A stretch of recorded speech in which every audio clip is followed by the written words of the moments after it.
ఓం శ్రీమాత్రే నమః. లలితా సహస్రనామ పారాయణలో భాగంగా ఈరోజు అమ్మవారి నామం 615వ నామం, 4 అక్షరాల నామం ఆదిశక్తి. ఈ నామంతో అమ్మవారికి నమస్కారం చేసుకున్నప్పుడు ఓం ఆదిశక్తి అయిన నమః అని చెప్పుకోవాలి.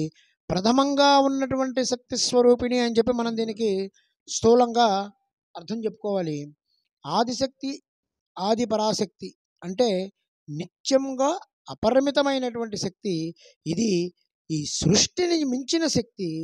యావత్ సృష్టి యొక్క పుట్టుకకి వినాశనానికి కారణమైనటువంటి క్రియాత్మకమైనటువంటి అదృశ్య శక్తి ఆదిశక్తి. అంటే సృష్టి అంతా కూడా మొదట ఉన్న శక్తి ఈవిడే. అంటే మొదట శక్తే ఉంది, మొదట ఉన్నదే సృష్టి స్థితి లయాలకు హేతువై విశ్వమంతా కూడా వ్యాపించి ఉంది. ఒక చీర నేసేవాడు ముందది ఒక దూది కండె రూపంలో ఉంటుంది.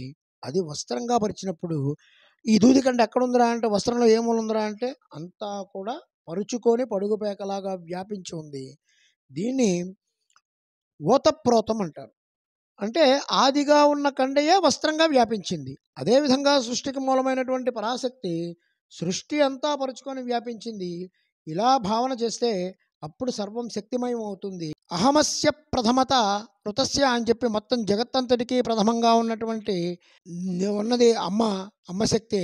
ఆదిశక్తి అంటే మూలశక్తి అని ప్రధానమైనటువంటి అర్థం. ఈ నామాన్ని సచామర రమావాణి సవ్యదక్షిణ సేవిత అనేటువంటి నామంతో తర్వాత చెప్పడంలో ఉద్దేశం, లక్ష్మీ సరస్వతులకి కూడా మూలమైనటువంటి శక్తి ఏమిడ ఆదిశక్తి అని చెప్పి ప్రస్తావన చేశారు. ఈ ఆదిశక్తి ఎంత ఉంటుందో మనం కొలిచేంత శక్తి మన దగ్గర ఉండదు. అలాంటి ఆదిశక్తికి నమస్కారం చేసుకుంటూ ఓం ఐం హ్రీం శ్రీం ఆదిశక్తి అయి నమః, ఓం శ్రీమాత్రే నమః, ఓం శ్రీ మహారాజ్ఞే నమః, శ్రీమత్సింహాసనేశ్వర్యై నమః.